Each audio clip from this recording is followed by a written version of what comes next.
അസ്സലാമു അലൈക്കും വറഹ്മത്തുള്ളാ. നമ്മുടെ നാട്ടിൽ ഏത് തെരഞ്ഞെടുപ്പ് വന്നാലും കേരള രാഷ്ട്രീയം ഉറ്റുനോക്കുന്നത് കാന്തപുരം വിഭാഗത്തിന്റെ നിലപാട് എന്താണ് എന്നുള്ളതാണ്.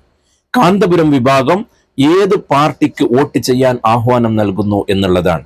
എന്നാൽ നമ്മൾ ഏതെങ്കിലും ഒരു രാഷ്ട്രീയ പാർട്ടിയുടെ പോഷക സംഘടന അല്ലാത്തതുകൊണ്ട് നമുക്ക് ഇന്ന പാർട്ടിക്ക് തന്നെ വോട്ട് ചെയ്യണം എന്നുള്ള യാതൊരു നിർബന്ധവുമില്ല.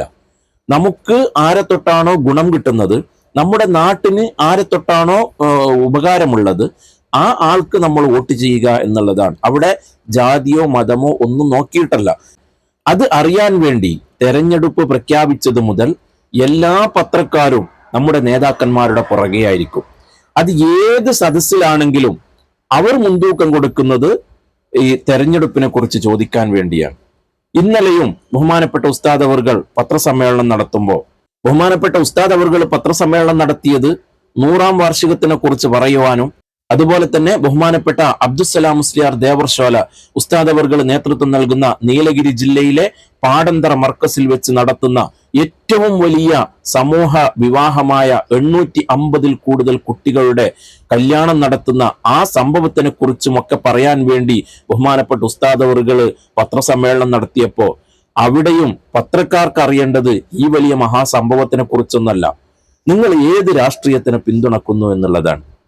അവിടെ ബഹുമാനപ്പെട്ട ഉസ്താദിനോട് ചോദിക്കുമ്പോൾ ഉസ്താദ് പറയുന്നുണ്ട്, ഇത് ഇവിടെ ചോദിക്കേണ്ടതല്ല, ഇവിടെ ചോദിക്കാനുള്ള ചോദ്യമല്ല ഇത് എന്ന് പറയുന്നുണ്ട്. എന്നിട്ടും പല ആളുകളും പല തരത്തിൽ ഉസ്താദിനെ ചോദിച്ചിട്ട് കൺഫ്യൂഷൻ ആക്കാൻ വേണ്ടി നോക്കുകയാണ്. പക്ഷെ ഉസ്താദ് ആരാണ്? ഉസ്താദ് ഏതൊക്കെ തരത്തിലുള്ള ചോദ്യങ്ങൾ കണ്ട ആളാണ്? പിന്നല്ലേ ഇവരുടെ ഈ ഒരു ചോദ്യം. ഉസ്താദ് അതിന് കൊടുക്കുന്ന മറുപടി നമുക്കൊന്ന് നോക്കിയാലോ.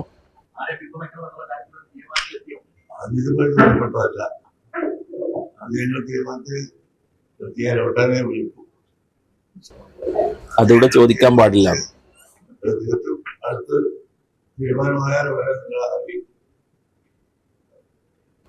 തീരുമാനമായാൽ ഉടനെ നിങ്ങളെ അറിയിക്കും.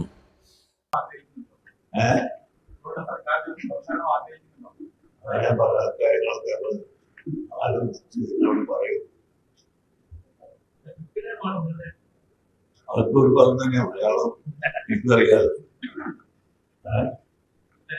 തൃപ്തികരമാണോ എന്ന് ചോദിക്കുന്നു. അവിടെ പല കാര്യങ്ങളും ഉസ്താദിനോട് ചോദിക്കുകയാണ്. തുടർ ഭരണം വേണോ, അല്ലെങ്കിൽ ഈ സർക്കാരിന്റെ കാര്യങ്ങളിലൊക്കെ നിങ്ങൾ തൃപ്തനാണോ എന്നൊക്കെ പല കാര്യങ്ങളും ഇങ്ങനെ ചോദിക്കുകയാണ് ഉസ്താദിനോട്, എന്തെങ്കിലും ഒന്ന് വായിൽ നിന്ന് വീണ് കിട്ടാൻ. വേണമെന്ന് തോന്നിയാൽ പറയും, അല്ല മൗനമാണ് നല്ലതെന്ന് തോന്നിയാൽ പറയാതെ. പറയണോന്ന് തോന്നിയാൽ പറയും, മൗനമാണ് നല്ലത് എന്ന് തോന്നിയാൽ മിണ്ടാതിരിക്കും എന്നാണ് ബഹുമാനപ്പെട്ട ഉസ്താദ് പറഞ്ഞത്. ഇനി ബഹുമാനപ്പെട്ട ഖലീൽ തങ്ങളോട് ചോദിക്കുന്നുണ്ട് പത്രക്കാര്. AP വിഭാഗം അല്ലെങ്കിൽ മുസ്ലിം ജമാഅത്ത് എന്ത് സ്റ്റാൻഡ് എടുക്കുന്നു എന്ന് കേരളീയർ ഇങ്ങനെ ഉറ്റുനോക്കുന്ന ഒരു സന്ദർഭം കൂടിയാണ്. ഞങ്ങളുടെ നിലപാട് ഞങ്ങളുടെ അണികൾക്ക് അറിയിക്കേണ്ട സമയത്ത് ഞങ്ങളത് അറിയിക്കും. ഞങ്ങളുടെ ശൈലി അതാണ്. ഞങ്ങൾ ഒരു രാഷ്ട്രീയ പാർട്ടികളുടെ ഘടകക്ഷിയോ അല്ലാത്തത് കൊണ്ട് ഞങ്ങൾക്ക് വ്യക്തമായ രാഷ്ട്രീയ ബോധമുണ്ട്.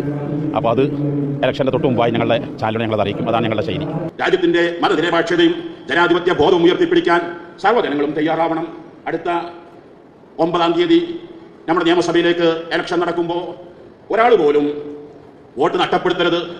അത് വർഗീയതക്കെതിരായി ജനാധിപത്യം സംരക്ഷിക്കുന്നവർക്ക്, മൂല്യബോധം ഉയർത്തിപ്പിടിക്കുന്നവർക്കായിരിക്കണം എന്ന് മാത്രം ഉണർത്തി എന്റെ സംസാരം അവസാനിപ്പിക്കും. അസ്സലാമു അലൈക്കും വറഹ്മത്തുള്ളാഹി വബറകാതുഹു.